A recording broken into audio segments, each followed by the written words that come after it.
ছোট বাচ্চা নিয়ে যখন একসময় সমস্ত কিছু কাজ করেছি, এখন তো বরঞ্চ বাচ্চা একটু বড় হয়ে গেছে। এখন কোনো কাজকেই আমার কোনো ভয় লাগে না। সংসারের সমস্ত কাজ একা হাতেই করে ফেলতে পারি। আমার মনে হয় কাজের মধ্যে থাকলেই মনটা ভালো থাকে। যে কথায় আছে না, অলস মস্তিষ্ক শয়তানের বাসা। সত্যি, সত্যিই তাই। যখন তুমি চুপচাপ বসে থাকবে, তখন নানান কিছু চিন্তা ভাবনা মাথায় চলে আসে। যাই হোক, তোমাদের সাথে গল্প করতে, করতে আজকের ব্লগটা এখান থেকে শুরু করলাম। দেখো, ভোরবেলায় উঠে আগে স্নানটা করেই এই যে পূজাটা সেরে নিলাম। ভগবানের দর্শন তোমাদের করিয়ে দিলাম। ভোরবেলার পূজাটা খুবই তাড়াতাড়ি আমি সারি। গোপাল সোনাকে ভালো করে স্নান করিয়ে, একটু চন্দন পরিয়ে, জামা কাপড় পরিয়ে, অল্প ফুল তুলসী নিবেদন করি আর একটু মানে ওই নকুলদানা জল দিয়ে দিই। এখান থেকে এই সকালে দিনটা আমার শুরু হয়। দেখো, এদিকে কিন্তু এসেই ঝটপট রান্নাটাও করে নিয়েছি। উঠান টুঠান সব লেপা হয়ে গেছে। আর এসে মেয়েকে এই যে দেখো এখন রেডি করছি। মেয়েকে এবার খাওয়াবো। আজকে করেছি সোয়াবিন, আলু আর পেঁপে দিয়ে তরকারি। মেয়ে এখন দেখো এই যে ড্রেস পরে নিয়েছিল, এখনো একটু খাই টাইয়ে দিলাম। এদিকে সোনার বাবারও সব কিছু এখানে গুছিয়ে গাছিয়ে দিয়েছি। আলু ভাজা দিয়েছি পোস্ত দিয়ে, রুটি, শসা, আর এদিকে ওই মিক্সড সবজি দিয়েছি আর তার সাথে দিয়েছি আলু ভাজা। এই দিয়ে সোনার বাবা দুপুরে খেয়ে নেবে, আজ যেহেতু নিরামিষ। দেখো, সোনা স্কুলে বেরোনোর পর আমি কিন্তু চলে এসেছি ছাদে পাখিদের মুড়ি নিয়ে। নিচেও কিছুটা মুড়ি ছড়িয়ে দিয়েছি, ওই চড়াই পাখিগুলো আসে। আর ছাদেও কিছুটা মুড়ি নিয়ে চলে এসেছি। এত বৃষ্টি হয়েছে, পুরো দেখো ছাদ পুরো ভিজে। সেই রাত থেকে বৃষ্টি হয়েছে আর কি। যাই হোক, এই যে পাখিরাও চলে এসেছে ভোরবেলা। ওরা জানে যে সকাল সকাল হলেই ছাদে খাবার থাকে আর কি। যাই হোক, এক আধ দিন মনে থাকে না যদিও, কিন্তু খুবই খারাপ লাগে পরে যখন মনে পড়ে যে আমাদের নিজেদের খাওয়া দাওয়া হয়ে গেছে, পাখিগুলোকে খেতে দিলাম না। দেখো, সাথে কিছু জামা কাপড়ও কেচে ধুয়ে নিয়ে চলে এসেছি। যেহেতু এখন বৃষ্টি পড়ছে না, নাইটিটা ওই জন্য পুরো ছাদটা ভিজে হলে নাইটির তলাগুলো না ভিজে যায় অনেক সময়। ওই জন্য একটু নাইটিটা গুটিয়ে নিয়েছি, নাহলে এই সকাল থেকে দুবার জামা কাপড় ছাড়া হয়ে গেল। আর বারবার ভিজলেও তো তখন শুকোতে চায় না, সেই এক প্রবলেম। সোনার বাবার কিছু জামা কাপড় আগের দিনের, সেগুলো কেচে কুচে এখানে মিলে দিচ্ছি, কিন্তু সাদা জিনিস তো উজালা দিয়েছি। এবার যদি এই গুঁড়ি গুঁড়ি কিন্তু পড়ছে, সমানে টিপ টিপ টিপ টিপ করে পড়ছে, তবে জোরে হচ্ছে না, টিপ টিপ করে পড়ছে।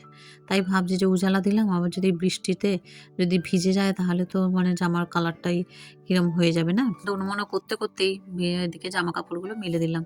তবে খুব বেশি জামাকাপড় আজকে হয়নি, এক বালতি হয়নি আর কি। তো যা যে কটা ছিল তো কেচে ধুয়ে নিয়ে চলে এলাম। আর এই বর্ষাকালে এই এক আর কি, বারবার ধরে এই জামাকাপড় মেলা তোলা একটু ঝামেলা থাকেই। তবুও যতটা হয় শুকোয়, সেই জন্য মিললাম।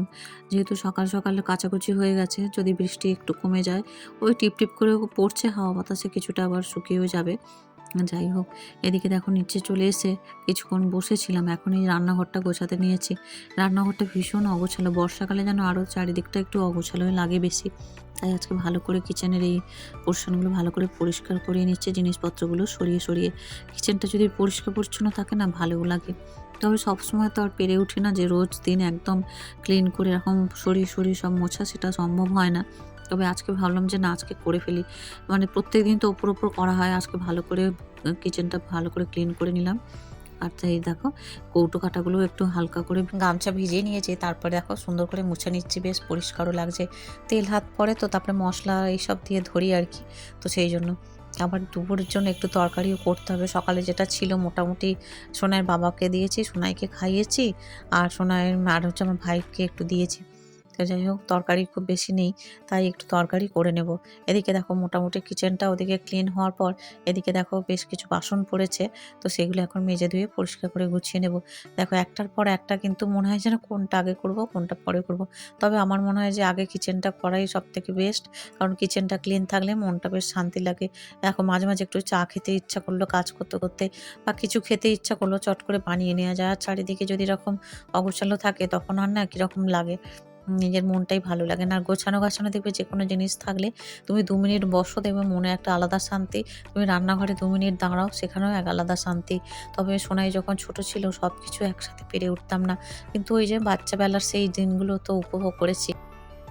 সময় এমন একটা জিনিস যে চলে গেলে আর ফিরে আসে না। সেই সোনাইয়ের ছোটবেলাটা আমি কিন্তু আর কখনোই ফিরে পাবো না। দেখো, আস্তে আস্তে করে বাচ্চা বড় হবে, তখন কিন্তু সে তার জগৎ নিয়ে ব্যস্ত থাকবে। তখন কিন্তু এই দিনগুলো আমি আর ফেরত পাবো না। তো সেই জন্য আর কি, যখন যে সময়টা থাকে সেই সময়টা প্রায়োরিটি দেওয়া ভীষণ প্রয়োজন। আজ তোমাদের সাথে গল্প করতে করতে এদিকে ঘরটা দেখো ডাস্টিং করে নিলাম সুন্দর করে। তবে সকালে তো যেহেতু ঘর মুছিনি, প্রত্যেকদিন যে সকালে ঘরটা আমি মুছে ফেলতে পারি ভোরবেলা তা কিন্তু নয়। শুধু মানে সামনেটা, চৌকাঠটা আর সামনের পোর্শনটা মুছে নিই। ভেতরের ঘরটাও ভালো করে এখন ডাস্টিং করে নিচ্ছি। প্রত্যেকটা ঘরই এরকম এক এক করে ডাস্টিং করে করে নেব, তাহলে বেশ ঘরটা পরিপাটি থাকবে। এদিকে সব গোছগাছ করেছি, নিচ থেকে একটু মাঝে ঘুরেও এসেছিলাম। তবে আজকে জামা কাপড়ে চক করে পরে আর নিচে বেশি সময় থাকিনি, আর নিচের উঠানটাও তো পুরো ভিজে, আর একটু ঝিরিঝিরি করে বৃষ্টিও পড়ছে। দেখো আবার কটা জামা কাপড় যেগুলো সিঁড়ি ঘরে ছিল ওগুলো একটু চকসা মতো হয়েছে বলে আবার মিলে দিলাম। মানে এই আর কি, জামা কাপড় মিলছি আর তুলছি যতটা শুকায়। কারণ দেখো থাকলে এমন কোনো ব্যাপার নয় যে এই জামাটা ছাড়া পরা যাবে না, কিন্তু ওই যে একটা মানে ভ্যাপসা স্মেল হয় আর কি। তো সেই জন্য জামা কাপড়গুলো যতক্ষণ আর রোদে শুকাচ্ছ ততক্ষণ কিন্তু শান্তি নেই। এদিকে জামা কাপড়গুলো মিলিয়ে নিচ থেকে ঝাড়ুটা এনে একেবারে যেগুলো ঝাড়ু দিয়ে নিচ্ছে। দেখো সিঁড়িটা বেশ খানিকটা মানে দেখলাম বালি বালি হয়েছে। এগুলো প্রায় মানে সপ্তাহে সপ্তাহে করা হয়, তবে মাঝে মাঝে সপ্তাহে দুদিনও করা হয়।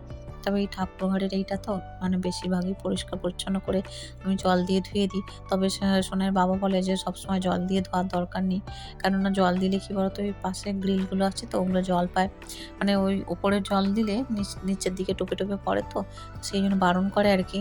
আর তো ওই জন্য খুব বেশি জল দিয়ে ধুই না, তো একটু মাঝে মাঝে ডাস্টিং করে নিই, বেশ ভালো লাগে, পরিষ্কার পরিচ্ছন্ন লাগে। আজকে এই শুধু ওপর থেকে শুরু করেছি একদম নিচ পর্যন্ত, প্রত্যেকটা সিঁড়ি ভালো করে একদম ডাস্টিং করে করে নিয়ে গেছে একদম নিচ পর্যন্ত, মানে বেশ পরিষ্কার হয়েছে। বেশ কদিন ধরেই ভাবছিলাম সিঁড়িটা ভালো করে ডাস্টিং করব, কিন্তু আর হয়ে উঠছিল না। জানো তো যখনই মানে ওপরে মনে হয়, যখনই উপরে আসি মনে হয়, তারপরেই আবার নিচে ঝাড়ুটা ছিল, তো সেই ঝাড়ুটা আনার কথা একদমই মনে থাকে না। যাই হোক এইগুলো দেখো প্লাস্টিকে ভরে নিচ্ছি, কারণ যেহেতু প্লাস্টার নেই তো ভীষণ বালি পড়ে আর কি। দেখো এই যে উপরের সিঁড়িটার পর আবার এই সিঁড়িটা পরিষ্কার করছি। তবে আমার পেছনে একটু জিনিসপত্র এলোমেলো আছে, মানে কিছু জিনিসপত্র রাখা আছে, ওগুলো একটু কিছু মাইন্ড করো না, কারণ ওইগুলো হচ্ছে সবই দরকারি, জানো তোর ভেতরে বড় বড় টালি রাখা আছে, এক্সট্রা যে টাইলসের কাজ হয়েছিল তখন যেগুলো আনা ছিল, কিছু বক্স আছে সেগুলো রাখা আছে, তার সাথে একটু টুকটাক এটা ওটা সবই প্রয়োজনীয় জিনিসপত্রই রাখা আছে। ওগুলো তো রাখারও একটা জায়গা চাই না? তো যাই হোক ওইখানেই রেখেছি, ওই জন্য ওগুলো মাঝে মাঝে আমি একটু ঝেড়ে এদিক ওদিক নাড়াচাড়া করে গুছিয়ে রাখি, কারণ ওঠার মুখে তো এগুলো মাঝে মাঝেই গোছাতে হয় আমাকে। তো এই আর কি, যে থেকে দোতলা হয়েছে সেই থেকে সব তো আর একসাথে হয়ে ওঠেনি, নিচেরও তাই দোতলাতেও তাই, সব আস্তে আস্তে হয়েছে। আর এইভাবেই পরিষ্কার করতে হয়েছে আর কি, একটার পর একটা। আজকে এই জিনিস একটু গুছিয়ে রাখলাম, কালকে ওই জিনিস। দেখো আমাদের মতো নিম্ন মধ্যবিত্তদের ঘরে না যে কোনো কিছু করতে গেলে ভীষণ ধৈর্য ধরে করতে হয়, এবং সেটা আজ বললেই কাল পাওয়া যায় না। তার জন্য অনেক মানে তপস্যা করতে হয় আর কি। যে কোনো জিনিস একটু ধীরে ধীরে ধীরে ধীরে তোমাকে বুঝে শুনে করতে হয়, সেই রকম আর কি। ওপরেও যখন এসেছিলাম জানো তো এতগুলো মানে দরজাও ছিল না, কিছু ছিল না, শুধু জানালার আর কাঁচগুলো লাগানো হয়েছিল আর একটা দরজা, আর বাকি এক পাশটা এরকম অ্যাজবেস্টাস দিয়ে রাখা হয়েছিল। যেহেতু করোনার সময় তখন চাকরি বাকরির অবস্থাও খারাপ, হাতে টাকা পয়সাও সেরকম সুযোগের ছিল না। যাই হোক করে উপরে চলে এসেছিলাম, আর সেই জন্য ওই উপরে রং টংও তখন কমপ্লিট করা হয়নি, ওয়্যারিংও নয়, মানে ওই আর কি, মানে কোনো রকমে চলে আসা হয়েছিল। এইরকমভাবেই একটু একটু একটু একটু করে প্রত্যেকটা জিনিস করা হয়। যাই হোক প্রত্যেকেই যারা বাড়ির কাজ করে তারা তো জানে যে একটা বাড়ি করতে গেলে সব কিছু শখ আহ্লাদ সব জলাঞ্জলি দিয়ে তবে কিন্তু নামতে হয়। আজও সেই বাড়ি এখনো কাজ অনেক বাকি আছে, সবই ধীরে ধীরে হবে। একসাথে কোনো কিছু বললে আজ বললে কাল হয় না। চলো বন্ধুরা, তোমাদের সাথে অনেক কথা বললাম, গল্প করলাম। এই যে ছাদে এসে আগে ওইখানটা একটু জল জমে, তো ওইখানটা আবার একটু ওই যে ঝাঁটিয়ে পরিষ্কার করে নিলাম। আর এই যে দেখো এখানে বেশ কিছু জিনিসপত্র আছে, মানে এই ফুলের প্লাস্টিক এই সেইগুলো আমি রাখি, ওগুলো সব আলাদা করে নিচ্ছি। আর যেগুলো ফুল টুল থাকে ওগুলো ফেলি না, ওগুলো না রেখে দিই, তারপরে একটু শুকনো হয়ে গেলে একটু মাটি মাটি মতো ওগুলো হয়ে যায় পচে, তো ওগুলোতে আবার গাছ বসালে ভীষণ ভালো গাছ হয়, ওই জন্য ওইগুলো সব আলাদা করে রাখছি।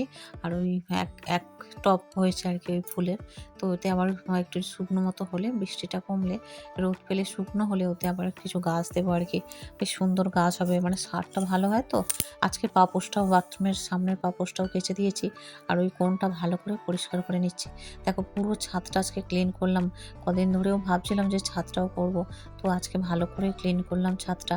সিঁড়ি ছাদ এইসব কাজ করতে করতে আজকে আমার প্রায় ঘন্টা দেড়েক লেগে গেছে, কারণ ওগুলো পরিষ্কার করে তারপরে আবার গাছের এদিক ওদিক টেনে টবগুলোকে সরানো এইসব। তারপরে একেবারে ঘেমে গিয়েছিলাম, গা ঠান্ডা করে স্নান করে আমার গোপাল সোনাদের দেখিয়ে দিলাম। দেখো এই যে দ্বিতীয়বারে পূজাটা করে বেরিয়ে এসেছি চটজলদি, কারণ ওই ট্রেনটা নালে পাবো না। তো এসে এই বারুইপুরে এখন নামছি। আর ভীষণ ক্লান্ত লাগছিল আজকে, যেহেতু একসাথে পরপর কাজ করেছি। তারপরে আবার তরকারিও করেছিলাম। দেখো সবসময় তো আর ক্যামেরা হাতে নিয়ে ঘোরা যায় না। তো ওই যে আবার তখন ওই তরকারি করলাম একটা, একটু সয়াবিন দিয়েছিলাম, কাঁঠাল দানা, বাদাম, আলু আর পটল দিয়ে একটা মিক্সড সবজি করেছিলাম। আর সোনাই ওই সবজিটা একদম পছন্দ করেনি জানো? সোনাই বলে বাদাম দিলে আর ওই কাঁঠাল দানার মতো কাঁঠাল দানা দিলে ও বলে, "মা ওগুলোতে স্মেলটা আমার ভালো লাগে না। আমি ওই তরকারি খাবো না।" তাই সোনাইয়ের একটু আলু সেদ্ধ দেয়া ছিল। তো এইসব আরকি। যাই হোক, এখন সোনাইকে নিতে এসেছি আর চারিদিকে শুধু জল আর জল। আমি তো পুরো হেঁটে যাই স্কুল পর্যন্ত। তো যাই হোক, এক সাইড থেকে চলে গেলাম। মেইন রাস্তায় আর এত এরকম আ অসুবিধা নেই। মেইন রাস্তা তো মানে পিচ দেওয়া রাস্তা। কিন্তু এই সাইডটা ভীষণ জল, জল আরকি, যেখানে টোটো দাঁড়ায়। যাই হোক, এবার রাস্তাটা একদম ভালো। এবার আস্তে, আস্তে করে হেঁটে চলে যাব। কি সুন্দর রাস্তা দিয়ে হাঁটতে, হাঁটতে চলে গিয়েছিলাম সোনাইকে আনতে। একেবারে নিয়ে ফিরে এসেছি। মেয়েকে স্নান করিয়েছি। তার আগে শরবত দিয়েছিলাম। আমিও একটু খেয়েছি। এই যে মিক্সড সবজি আলু সেদ্ধ দিয়ে সোনাইকে দিয়েছি। তবে সোনাই কিন্তু এই সবজিটা একদমই বলতে গেলে খায়নি। আমি জোর করে দুগাল খাইয়ে দিয়েছিলাম। ওই সেদ্ধ দিয়েই ভাতটা খেয়েছিল আরকি। পাশে বোনটাও কাঁঠাল, তারপরে কলা এগুলো দিয়েছিল। কাঁঠালটা ভীষণ খাজা। সোনাই খুব পছন্দ করে এরকম খাজা কাঁঠাল খেতে। আর নরম হলে সোনাই কোনো ফলই খেতে চায় না। কিন্তু ওই কাঁঠাল এসে দুটো খেয়েছিল আর এখন বলল, "একটা দাও মা।" আরেকটা ছিল, এই যে আমি একটু ছাড়িয়ে খেয়ে নিলাম। আর একটা কলা খেয়েছে। তারপরে দুজনেই ঘুমিয়েছিলাম। সোনার বাবা কিন্তু চলে এসেছিল বিকেলে। এত ঘুমাচ্ছিলাম যে সোনার বাবা মানে কখন এসছে, যেহেতু চাবিটা আমি লাগিয়ে দিয়েছিলাম। সোনার বাবার কাছে তো থাকে একটা চাবি, সেটা খুলে ঢুকে চলে এসেছে জানি। তারপরে ঘুম থেকে উঠলাম পুরো ৬টা। সন্ধ্যা দিয়ে আর নিচে নেমে এসে দেখলাম মেয়ে উঠে পড়েছে। একটু গরম সিঙ্গাড়া দিলাম, সোনার বাবা এনেছে। আর আমরা ওই যে সিঙ্গাড়া, মুড়ি আর এই যে বোম বলি এটা আমরা ছোট থেকেই। তো এই বোম দিয়ে খেয়ে নিলাম আর একটু চা করে দিয়েছে সোনার বাবাকে। এরপর আমি রাতে রান্নাটা চাপাবো। দুপুরের তরকারি তো সোনার বাবার জন্য রেখেই দিয়েছি। পরে আর কোনো ভিডিও করিনি। আজকের ব্লগটা এই পর্যন্তই রাখলাম। সবাই ভালো থেকো। Good night. Bye, by.